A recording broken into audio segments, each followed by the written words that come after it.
Hello friends, എല്ലാവർക്കും നമസ്കാരം. അപ്പോൾ നിങ്ങൾ എല്ലാവരും ക്രിസ്മസിൻ്റെ ഒരുക്കത്തിലൊക്കെ ഇരിക്കുമെന്ന് എനിക്കറിയാം.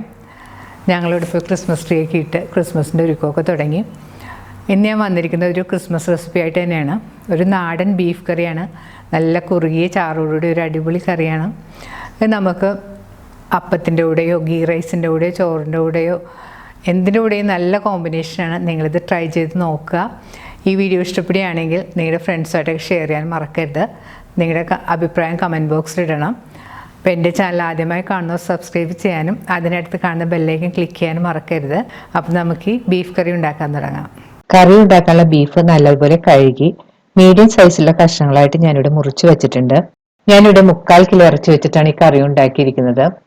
അത് എല്ലില്ലാത്ത ഇറച്ചിയാണ് ഞാൻ ഇതിനായിട്ട് ഉപയോഗിച്ചിരിക്കുന്നത്. അപ്പോൾ എല്ലുള്ള ഇറച്ചിയാണെങ്കിൽ ഈ കറി ഉണ്ടാക്കാനായിട്ട് നമുക്ക് ഉപയോഗിക്കാം. കറി താളിക്കാനുള്ള ഇൻഗ്രീഡിയൻസ് ആണിത്. 2 മീഡിയം സൈസിലുള്ള സവാള കനം കുറച്ച് നീളത്തിലരിഞ്ഞത്, കുറച്ച് കറിവേപ്പില, 2 പച്ചമുളക് നീളത്തിലരിഞ്ഞത്. കറിക്ക് ഒരു അരപ്പുണ്ടാക്കണം, അതിനുള്ള ഇൻഗ്രീഡിയൻസ് ആണിത്. 12 അല്ലി വെളുത്തുള്ളി, 1.5 ടേബിൾ സ്പൂൺ ഇഞ്ചി ചെറുതായിട്ട് അരിഞ്ഞത്. ഈ കറിക്ക് ആവശ്യമുള്ള മസാലപ്പൊടികളാണിത്. 2 ടേബിൾ സ്പൂൺ മല്ലിപ്പൊടി, 1 ടീസ്പൂൺ കുരുമുളക് പൊടി, 1/2 ടീസ്പൂൺ പെരിഞ്ജീരകം പൊടിച്ചത്, 1/2 ടീസ്പൂൺ മഞ്ഞൾപ്പൊടി, 2 ടീസ്പൂൺ മുളക് പൊടി ഞാൻ 1 ടീസ്പൂൺ കാശ്മീരി ചില്ലിപ്പൊടിയും 1 ടീസ്പൂൺ എരിവെള്ള മുളക് പൊടിയുമാണ് എടുത്തിരിക്കുന്നത്. 1 ടീസ്പൂൺ ഗരം മസാലപ്പൊടി. ഗരം മസാലപ്പൊടി ഞാനിവിടെ വീട്ടിൽ തന്നെ പൊടിച്ചെടുത്ത പൊടിയാണ്. പട്ട, കറാമ്പ്, ഏലക്ക, വലിയ ജീരകം കൂടെ മിക്സിയിലിട്ട് പൊടിച്ചെടുത്തതാണിത്. ഒരു വലിയ തക്കാളി ചെറിയ കഷ്ണങ്ങളായിട്ട് മുറിച്ചത്. ചെറിയ തക്കാളി ആണെങ്കിൽ നമുക്ക് 2 തക്കാളി ആണെങ്കിലും എടുക്കാം. ആദ്യം മിക്സിയിൽ ഒരു ചെറിയ ജാറിലേക്ക് നമുക്ക് ഇഞ്ചിയും വെളുത്തുള്ളിയും കൂടി ഇട്ട് നന്നായിട്ട് അരച്ചെടുക്കണം. വെളുത്തുള്ളി ഇഞ്ചിയും നന്നായിട്ട് അരച്ചെടുത്തിട്ടുണ്ട്. ഇതിലേക്ക് നമുക്ക് എടുത്തു വെച്ചിരിക്കുന്ന പൊടികളും കൂടി ഇട്ട് കൊടുക്കാം.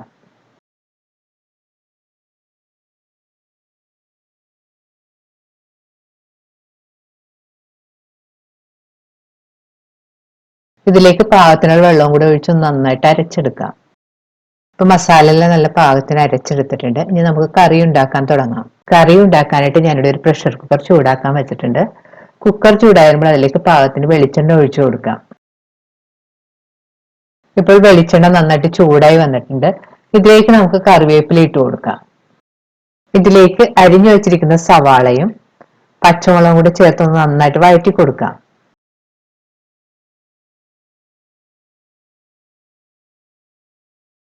സവാളയിലേക്ക് കുറച്ച് ഉപ്പുപൊടിയും കൂടി ചേർത്ത് നന്നായിട്ട് വഴറ്റി കൊടുക്കാം. സവാള പെട്ടെന്ന് വഴന്ന് കിട്ടും. സവാള ഒരു ബ്രൗൺ കളറായി വരുന്നവരെ നന്നായിട്ട് വഴറ്റി കൊടുക്കണം. നമ്മൾ ഇതുപോലെയുള്ള കറിയിലെല്ലാം സവാള നന്നായിട്ട് വഴറ്റി ചേർക്കണം. അപ്പോൾ മാത്രമേ ആ കറിക്ക് നല്ല ടേസ്റ്റ് കിട്ടുകയുള്ളൂ. അല്ലെങ്കിൽ സവാളയുടെ ഒരു മധുരിപ്പൊക്കെ ഉണ്ടാകും കറിക്ക്. സവാള ബ്രൗൺ കളറായി വന്നിട്ടുണ്ട്. ഈ സമയത്ത് നമുക്ക് ഇതിലേക്ക് അരച്ചു വെച്ചിരിക്കുന്ന അരപ്പും കൂടി ചേർത്ത് കൊടുക്കാം.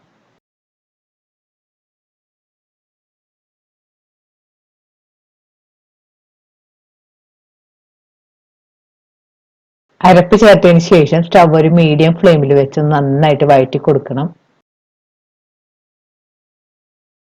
മസാലയുടെ പച്ചമണമൊക്കെ ഒന്ന് മാറി വരുന്ന ഒരു 2-3 മിനിറ്റ് മീഡിയം ഫ്ലെയിമിൽ വെച്ച് തന്നെ വഴറ്റി കൊടുക്കണം.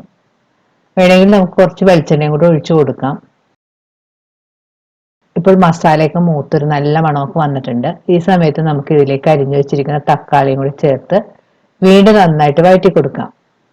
തക്കാളിയൊക്കെ ഒന്ന് ഉടഞ്ഞു വരുന്നവരെ നന്നായിട്ട് വഴറ്റണം.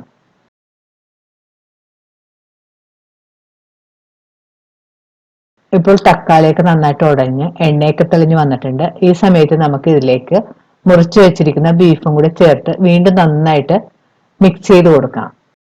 ബീഫ് ചേർത്തതിന് ശേഷം മീഡിയം ഫ്ലെയിമിൽ വെച്ച് ഒരു 5 മിനിറ്റ് നന്നായിട്ട് വഴറ്റി കൊടുക്കണം. ഈ മസാലയൊക്കെ ഒന്നും ബീഫിൽ പിടിക്കുന്നവരെ നന്നായിട്ട് വഴറ്റാം. ഇതിലേക്ക് പാകത്തിനുള്ള ഉപ്പുപൊടിയും കൂടി ചേർത്ത് വീണ്ടും നന്നായിട്ട് മിക്സ് ചെയ്ത് യോജിപ്പിക്കണം.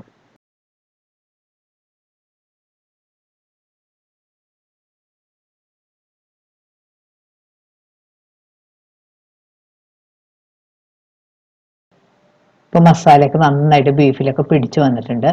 ഈ സമയത്ത് നമുക്ക് ഇതിലേക്ക് പാകത്തിനുള്ള വെള്ളം ഒഴിച്ചു കൊടുക്കാം.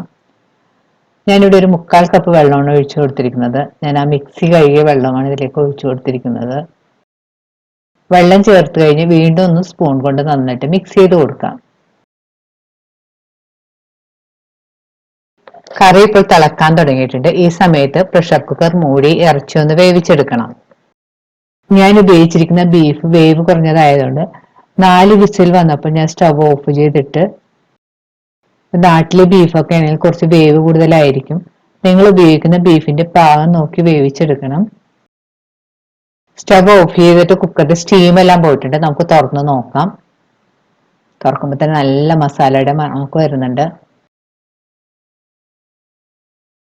ഇപ്പോൾ ബീഫ് നല്ല പാകത്തിന് വെന്ത് വന്നിട്ടുണ്ട്.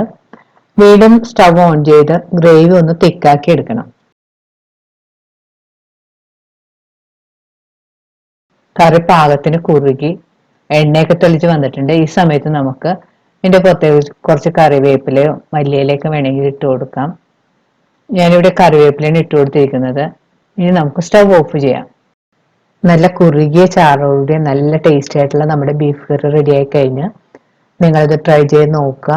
ഈ കറി നമുക്ക് ചോറിന്റെ കൂടെ, നെയ്ച്ചോറിന്റെ കൂടെ, ചപ്പാത്തി, പൊറോട്ട ഇവയുടെ കൂടെയൊക്കെ നല്ല കോമ്പിനേഷനാണ്.